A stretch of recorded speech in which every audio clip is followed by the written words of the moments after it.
The kids at school sure didn't. You know, my last name is a bit tough to pronounce and looks even funnier on paper. As a result, I got a lot of nicknames growing up. I would get Alex Cabbage Pants,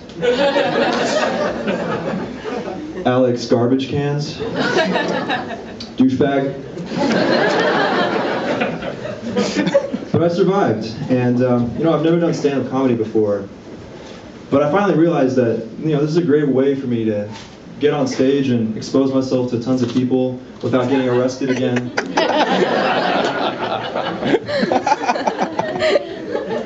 I'm a freshman at the University of Washington now, and I'm in a fraternity, a Jewish fraternity, but give it a chance, you know. It's great when you're in a Jewish fraternity. There's certain things you pick up on really quickly. For example, if you tell a Holocaust joke and no one laughs,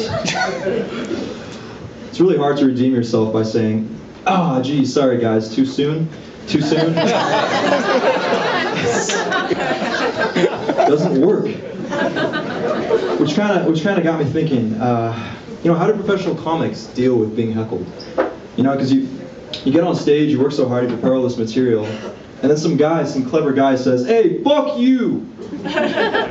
And you're on there, you're thinking, man, like, I gotta think of a witty retort to just stifle this asshole, but all you can come up with is, "Fuck me?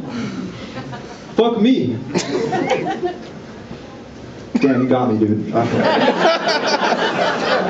You got me. So, I was going to New York City last month for vacation. I was on the plane, and passengers are boarding, and I couldn't help but notice this really ragged individual getting on the plane. I mean, this guy made Michael Moore look like Brad Pitt. Yeah. And so we're ready to leave, and I can't help but notice his overhead compartment is shaking really violently. I'm thinking, what is that? And the flight attendant notices. She comes by, she says, "Sir, what do you got up there?" But he doesn't respond. So she's about to turn around, but then the shaking gets violent, really violent. And finally, she has to open it. And I can kind of see out of the corner, like, I see a little cage. And I'm thinking, oh, that's cute. He's probably got like a little dog or a little cat or a little Malaysian child in there.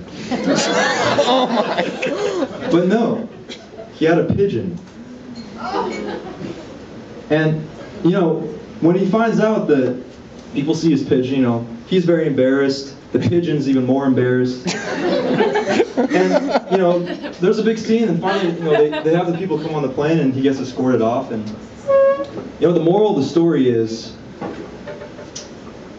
a white guy can take anything for TSA.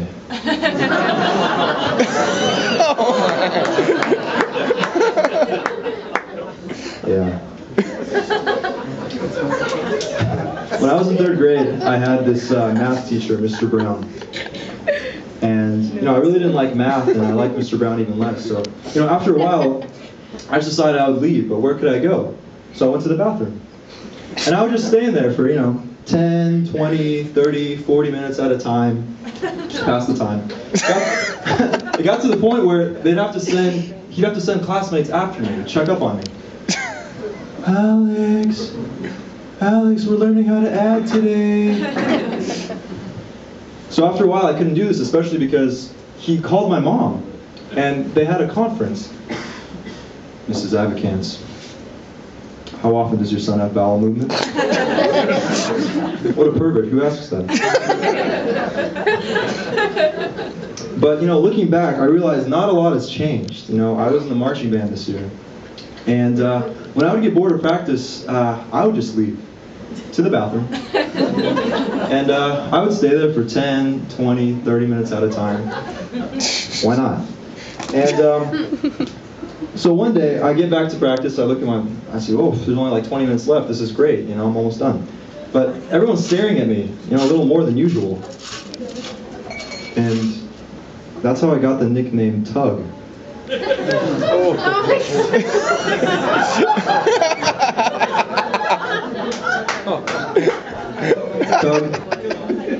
Tug Cabbage Pants.